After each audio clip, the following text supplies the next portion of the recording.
menaikkan kadar faedah akan menyebabkan syarikat yang menguasai penguasaan dalam beberapa industri perkhidmatan negara kita ni bermasalah. Mereka minta kerajaan selamatkan mereka dulu. Akhirnya kerajaan ambil alih. Bukan saja Star, Putra, IWK. Dalam dua undang-undang yang kita berkaitan dengan bekalan tambahan yang kita bahaskan 2 minggu lepas, Tan Sri, masih ada lagi beratus juta kita terpaksa luluskan untuk bayar IWK, Alam Flora. Yang saya masih ingat timbalan menteri dari Bacok ketika saya bangkitkan perkara ini pada sesi perbahasan bajet yang lepas, dia kata kerajaan pun tak tahu lagi nak buat macam dia, macam black hole of Calcutta, tak boleh nak selesai dah masalah ini, asyik bagi beratus juta. Puncanya kerana model perniagaan yang mereka kemuka pada kerajaan waktu itu meyakinkan. Tetapi apabila ada masalah dari segi pelaksanaan, misalnya kalau sektor Star dan Putra, tak selama itu pengguna menggunakan perkhidmatan, jadi hasilnya tak seberapa. Jadi mereka minta kerajaan ambil alih. Kerajaan ambil alih. Ya. Apa kaitan dengan perbahasan berkaitan dengan undang-undang persaingan dan suruhanjaya persaingan ini? Inilah yang saya sebutkan konflik yang sedang dihadapi oleh kerajaan antara nak menyelamatkan industri strategik negara untuk memberikan kemudahan kepada rakyat. Pada masa yang sama, kerajaan berdepan pula dengan tanggungan keuangan yang bukan sedikit dan semacam tak ada jalan akhirnya, khususnya dalam perkhidmatan IWK dan juga Alam Flora, begitu Star dan Putra. Tansi pengurusi, tak semua monopoli itu baik. Kalau tadi sahabat saya daripada Kubang Krian sebut berkaitan dengan Petronas, bermodalkan 10 juta waktu zaman almarhum Tun Razak, sehinggalah sekarang antara syarikat dari negara kita yang mendapat tempat dan kedudukan antara syarikat terbesar di dunia di bawah pengurusan Tan Sri Hassan Mairekan, yang 6 hari sebelum diberhentikan baru diberitahu. Sampai sekarang farewell untuk dia pun tak buat lagi. Kaki tangan dia buatlah di tingkat bawah KLCC, dia pergi begitu saja. Tapi waktu Lim Chong Wei menang All England, kita raikan di bawah dengan majlis makan tengah hari. Kasihlah Maman, saya pun hadir sekejap, dihadiri Perdana Menteri. Begitu kita banggakan. Saya pun bangga Chong Wei menang. Saya ikuti dia kalahkan pemain muda dari Jepun straight set dalam perlawanan yang mendebarkan. Kalau Chong Wei jadi All England champion, kita boleh raih. Tan Sri Hassan ni lebih daripada Chong Wei lah jasa dia. Tapi belum lagi kita raikan dia. Dia betul mengurus satu perniagaan monopoli yang menjadi nadi kepada ekonomi negara. Hari ini RM1 pendapatan negara, Tan Sri, 50 sen daripada minyak dalam bentuk pelbagai bayaran lah. 50 sen daripada minyak, bakinya barulah pendapatan yang lain, cukai pendapatan, cukai perniagaan, cukai korporat, segala lain. Baik, monopoli dalam industri petroleum ini, dalam konteks itu dia menyumbang kebaikan pada negara. Apa dia monopoli yang tidak begitu menyenangkan? Monopoli perniagaan kasino, Tan Sri, di Genting Highland itu tak begitu menyenangkan dari segi kesan sosialnya.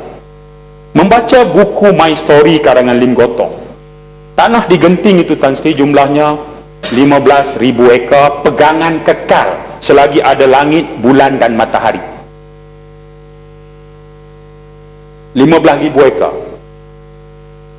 5,000 hektar itu di sebelah Pahang, dan bakinya lebih kurang 1,100 hektar di sebelah Selangor. Waktu Lim Gotong minta tanah itu, Datuk Harun Idris kata dia cuma bersedia bagi 30 hingga 40 tahun saja tempoh. Tapi Lim Gotong mengadu dengan Tengku. Tengku kata bagilah pegangan kekal. Pegangan kekal 15,000 ekar. Dan dia mulakan dengan 38 bilik hotel, dirasmikan oleh Tengku, syarikat yang dimula oleh Gotong dan pasangan perniagaannya Tan Sri Noh. 38 bilik hotel, Tan Sri, Tengku rasmikan. Dan pada hari itu Tengku memberikan idea, kalau nak berjaya pusat peranginan suhu sejuk yang dekat dengan Kuala Lumpur iaitu Genting, jangan hanya bilik hotel, buatlah kasino juga. Minta, kerajaan akan luluskan. Lim Gotong minta sungguh dan kerajaan luluskan. Cadangan Tengku. Mudah-mudahan Allah Ta'ala cucuri rahmat ke atas rohnya. Boleh saya tanya mencelah? Sila. Apakah saya ingin, terima kasih Yang Tan Sri yang betul. Apakah sarana yang diutarakan oleh Tunku untuk membina kasino di Kinting Highland merupakan sesuatu yang direstui dan disukai oleh Yang Berhormat Mahkamah? Sebab saya nampak bahawa perkara yang hampir sama telah pun diambil kira oleh parti Yang Berhormat, di mana kita dapati bahawa pada dulu kita tidak merestui, tidak bersetuju dengan apa yang telah diutarakan oleh berita-berita yang mengatakan pelibatan dengan judi, pelibatan dengan arak, tetapi apakah pada hari ini Yang Berhormat bersetuju dengan apa yang telah dikatakan oleh Yang Berhormat tadi? Terima kasih. Tan Sri, terima kasih. Macam saya ingatkan masa. Ya, terima kasih Tan Sri. Terima kasih Ulu Terengganu. Beza saya dengan Ulu Terengganu ialah saya tidak melihat dari perspektif parti, sempadan parti sempit. Saya bercakap umum. Ada satu ayat pun tentang parti. Tapi kalau Ulu Terengganu nak juzuk pada satu benda tu saja, terpulanglah. Kita harus berjiwa besar dan move on. Terus ke depan. Tidak semua monopoli itu baik. Ada masanya barangkali kerajaan harus menilai dan meneliti semula perkara-perkara yang sebegini. Tan Sri Yang Dipertua, Suruhanjaya ini tidak sepenuhnya bebas sebagai satu enforcement agency. Sekurang-kurangnya dari sudut pelantikan dan funding, biaya. Itu jelas. Pelantikan, menteri, funding pun kita bagi, bahkan boleh melabur lagi. Ya. Tidak sepertinya ianya bebas. Jadi, itu saya tak nak petikai sangat lah.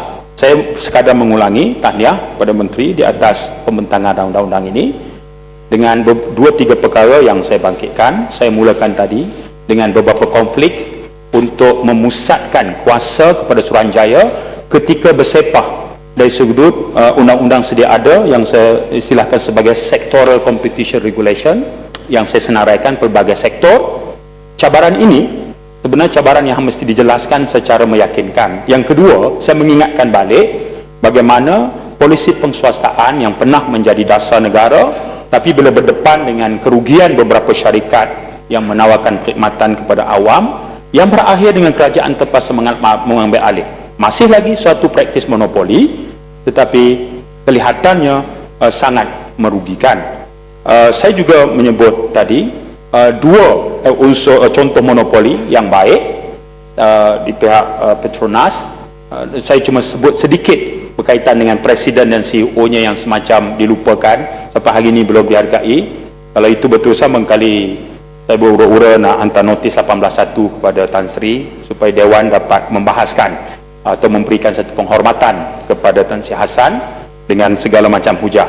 Di satu sisi lain, monopoli yang memberi kesan kepada kehidupan sosial rakyat juga yang saya contohkan dengan penguasaan 15,000 ekar kasino Genting yang dimulakan dengan cadangan oleh kerajaan sendiri lesen itu, dan hari ini isunya panjang lah kalau kita nak bahaskan tentang kesan kepada perjudian ini. Dan Tan Sri, poin saya yang keempat yang terakhir yang saya singgung tadi ialah berkaitan dengan status Suruhanjaya ini sekurang-kurangnya dari sudut pelantikan dan juga biaya yang tidak menggambarkan dia sebagai satu Suruhanjaya yang bebas. Bagaimana sebenarnya kita nak draw the line antara Suruhanjaya ini dengan arahan ataupun kehendak daripada menteri atau kementerian. Terima kasih Tan Sri. Assalamualaikum.